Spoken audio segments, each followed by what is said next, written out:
Hello everyone, my friends. Today, close to our year-end festivities, I will be talking to you about my military experience, and I will be paying tribute to Canada's men and women in uniform and veterans that represent the best our country has ever offered.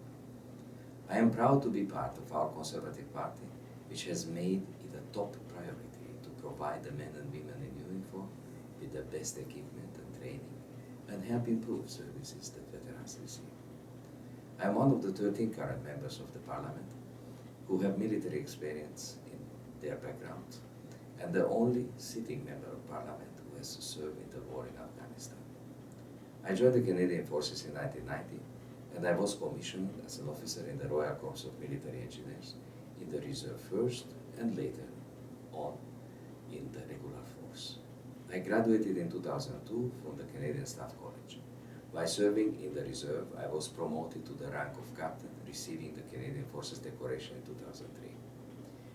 As a regular force officer in 2004, I was deployed in the Balkans in Banja Luka in Bosnia-Herzegovina as the engineer advisor to the commander of the Northwest Brigade and later as the technical advisor to the Canadian Camp Lac Bear in Velika Kladuša, and I received the NATO Medal and the Canadian Peacekeeping Service Medal.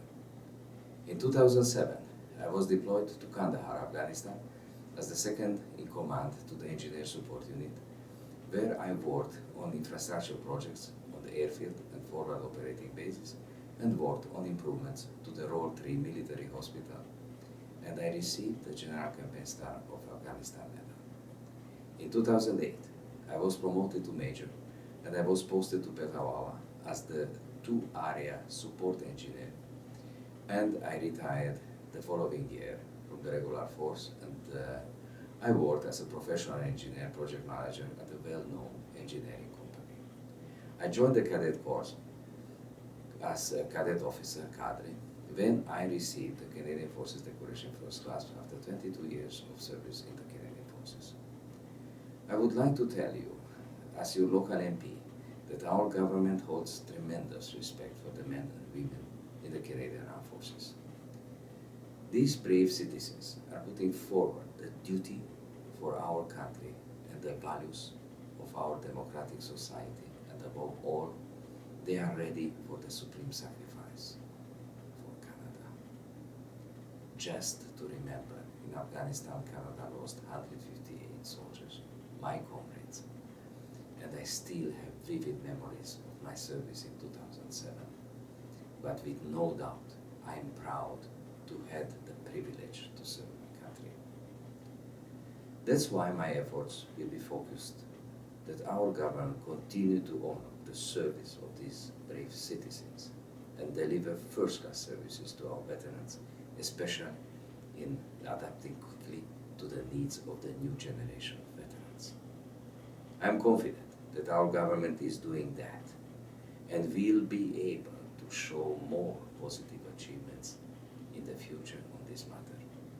For instance, we are working to cut bureaucratic red tape when it comes to the benefits and services to the veterans that they deserve. We have eliminated 2.5 million transactions per year between veterans and the Veteran Affairs Canada by eradicating hundreds of overlapping forms and processes, reducing turnaround time for decisions on benefit applications, and introducing direct deposit so that veterans get their benefits faster. We have doubled the funeral reimbursement rate, giving Canadian veterans one of the most comprehensive funeral and burial programs in the world. We have made improvements to the new Veterans Charter and will continue to make more in the very near future in consultation with stakeholders to correct the imperfections which were established before the spiraling of the events in Afghanistan. I can assure you that I am fully committed as a veteran, as a member of Parliament and a member of the Veterans Committee to achieve the fair treatment to our veterans they fully deserve, and Canadians can count on our government to continue taking action to help improve the lives of veterans.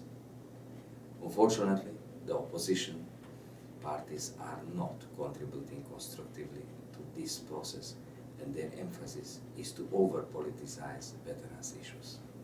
We need to put aside cheap political ambitions and work sincerely together for the benefit of veterans because they deserve it.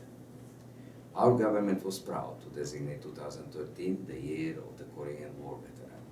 We proudly remember the heroes of the Korean War and their brave fight to uphold freedom, democracy, and the rule of law. It was an honor for me to take part in many ceremonies in the Greater Toronto area. In concluding, I leave you with these thoughts: to never forget the hard work, determination, and sacrifices of our brave men and women of the Canadian Armed Forces, and never forget our veterans. Chimo. Happy holidays, Merry Christmas, and Happy New Year. And thanking you now for watching and listening.